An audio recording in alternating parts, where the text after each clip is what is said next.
of April. I'm in Delhi here on business. I don't get to India too often these days.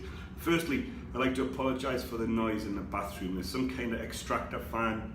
No matter what I do, I can't get it turned off. I've even turned off the power to the whole room, but it's still doing its extracting thing.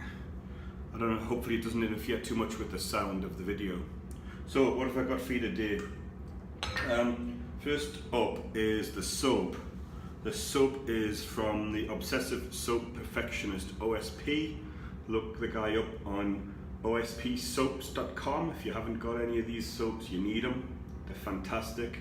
And the soap today is a orange and patchouli, and it's got a real earthy patchouli smell with just a hint of that orange marmalade in the background, and it smells absolutely fantastic. So second up, I've got a new bowl, and boy was it expensive, my god. It nearly broke the bank. This one, I had to wait. I mean, look at it, perfect Japanese porcelain, stippled lovingly by, I don't know, cigar rolling virgins. No, actually, it was $3.50 from a company called Frank at home in Hong Kong. Whenever I'm out in a shop now that's selling like ceramics and stuff, I always look around for new bowls, especially cheap ones. This one was really seriously $3.50 US dollars, 30 Hong Kong dollars, maybe $4. Anyway, it wasn't much, and it's got a beautiful light texture inside and a nice grippy feel to it, and it's palm size, so it's good for traveling for me. So I brought it with me this time. I'm going to take that delicious soap and I'm going to put about this much in the middle of the bowl. I'll show you in a second. I tried lathering soaps from the pot, and sometimes it works and sometimes it doesn't, but I always end up losing a lot of soap or overloading my brush or something. So what I've started doing now is taking what you guys would call a nurdle, a little dab of soap, about half a teaspoonful, and I'm just going to rub that into the bottom of my bowl. Just see that, smear it around there. So it's kind of smeared into the bottom of the bowl. I don't need to chase it around with the brush. So it's all there ready to go. I've soaked my Kent Best Badger. Got a nice warm soak on it. I'm going to lather up, then I'll show you the razor. I've pre-shaved already with a prep. It's my current favorite pre-shave. It's a nice menthol tingle to it, so I lay in the bath with that prep on my face for 10 minutes, and beard should be nice and soft. I've got about a 3-day growth here, and I need to be clean shaven, or relatively clean shaven for work tomorrow. So for me, shaving today is close enough. So I'm just lathering up here. It's a normal motion, and I'm going to add a dot of water occasionally to it. And suddenly you'll see this thing burst, and I mean burst into life. It will burst into so many bubbles, you won't believe it. See, it's starting to get there already. It's weird, you get this like period where the bubbles are thin and you think this isn't going to work, and suddenly, bam! The whole texture of the lather changes from a bubbly soap to like something more like thick yogurt. So you see it's getting there already, but I'm going to give this more. I want thick soap. Let's turn the tap off there. I'm going to get a real thick, cheesy, yogurty lather going in this one today, and I'm going to enjoy my shave. Got a bit of time on my hands. All the emails done, all the phone calls are finished. It's just for me. So you can see that's really starting to whip up a storm now, but I'm going to keep going.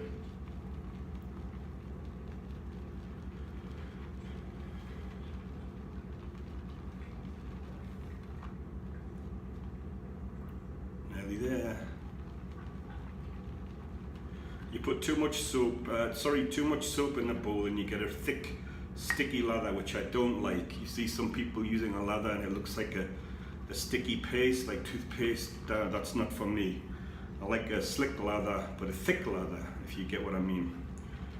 The other extreme is putting too much water in it. You get a really, what looks to be like a thick lather in the beginning, and it suddenly just fades away to nothing. So, plenty there. I'm going to wet my face again and get ready for lathering. First, I'm going to show you the razor. Today's razor is a Merkur Futur. It's the real one, not the Ming-Chi one. Anyway, they both do the same job. I didn't even know a Ming-Chi existed when I bought this one. You see the settings around the razor edge. I showed you it exploded in the intro to the video, so the exploded view. They're very easy to take apart and clean.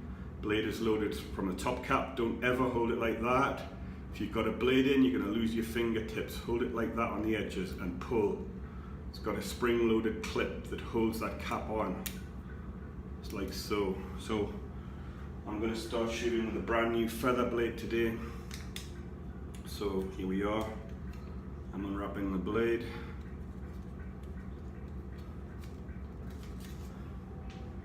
Load it into the cap like this. Again, fingers at the ends. Get it? Take the razor, poke it in, and press. That's it. I'm going to shave on a number 4 for the first pass today.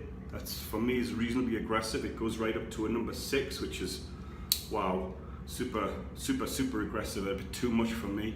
So I'm going to go on a 4. With the grain, I'm going to go on a 2 across the grain and a 1 against the grain. So without further ado, let's get whittled up. I can really smell that soap now. It's beautiful.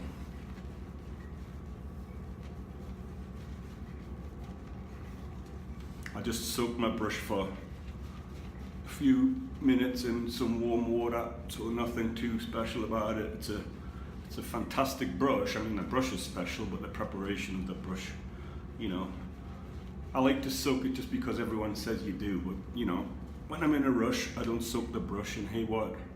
I get the same shave. It's just part of the ritual, is to soak it. So I soak it. So keep my hands dry. Everyone complains that these Merkur things are a bit slippy. They're not. You keep your hands dry. It's got a very slight kind of, what I'd say, frosting on the surface, and that gives you just enough grip, in my view. So here goes. Take it parallel to the face, tip it, and just feel it starting to cut. There you go. Flip it over.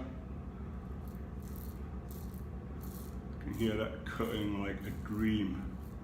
And guys, those of you who are used to cartridge razors, don't be fooled into thinking you shave the same way with one of these guys. If you do, you'll hurt yourself.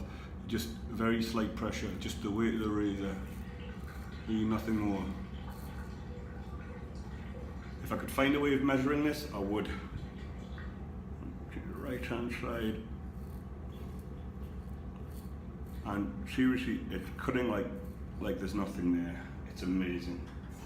Those feather blades are just incredible. These razors seriously feels like you're just gliding like a cool stone across your beard, and hey presto, it's gone.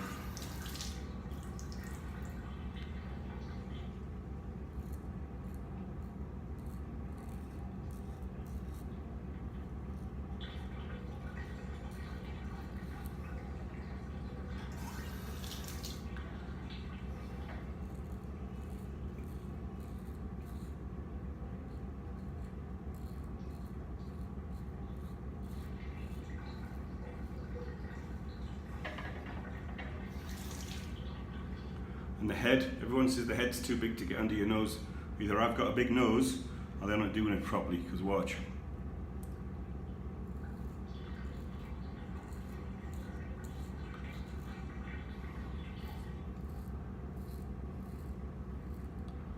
That's it.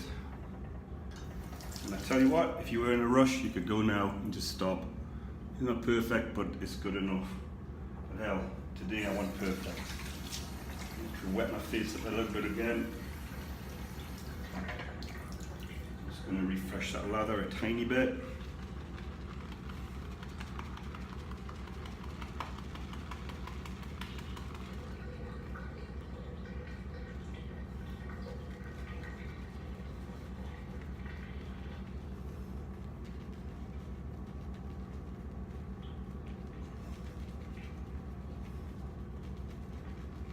I just love the feeling of lathering. I could do the lathering, wash it off and start again. I like it so much. So keep my hands nice and dry. I'm going to adjust the Merkur until the number 2 is opposite the notch. Again, holding it by the edges of the caps, not like this. If you do it like this, fingertips, remember you'll bleed. Wind that down to a 2. I'm going to go across.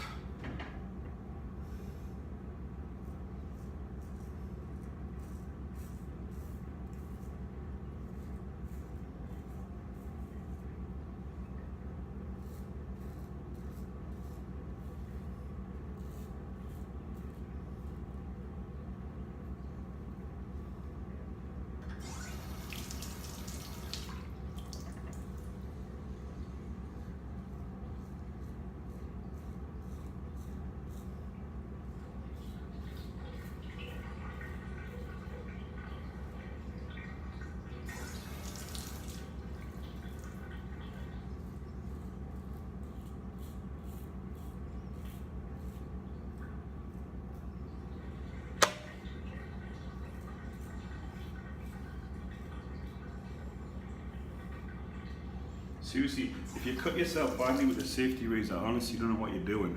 Because, I mean, seriously, how can you? The only place I end up nicking myself occasionally is right on the corner, but even then, just go gentle, guys.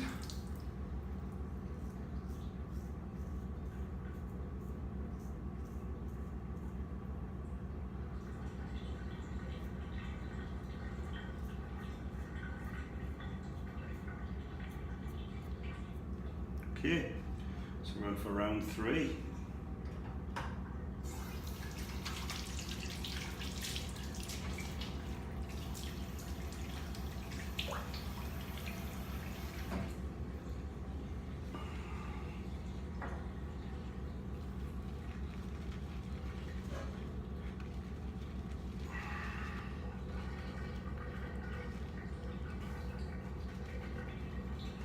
There's almost nothing there already.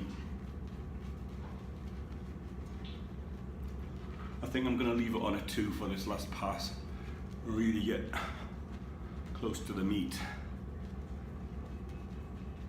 Still feeling fantastic. I'm going to go over this with the alum block when I'm finished, just to make sure that I got the close shave I was after, with no irritation. So I'm going to leave that on a 2. Gonna wet my hands, dry my hands, dry the razor, and away you go.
So there you have it, it's done.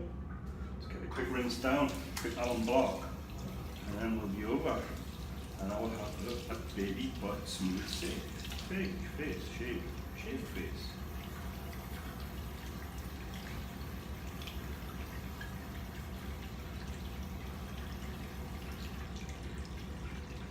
So what I'm going to do is take my alum block, just wet it. doesn't need to be soaked, and rub it all over the face.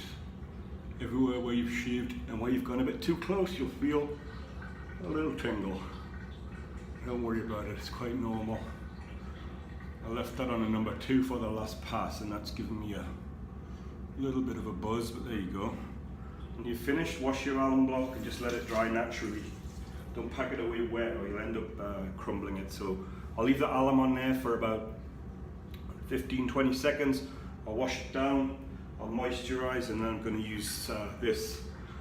This is a Joe Malone Wood Sage and Sea Salt Eau de Cologne. I don't know if it's for girls, don't know if it's for boys, don't care, but it's a really fantastic, fantastic fragrance. So if you can find Joe Malone, go and find Joe Malone. I'll put a link down in the description. Okay, thank you very much, gentlemen. You have a good day, have a good week. See you next time.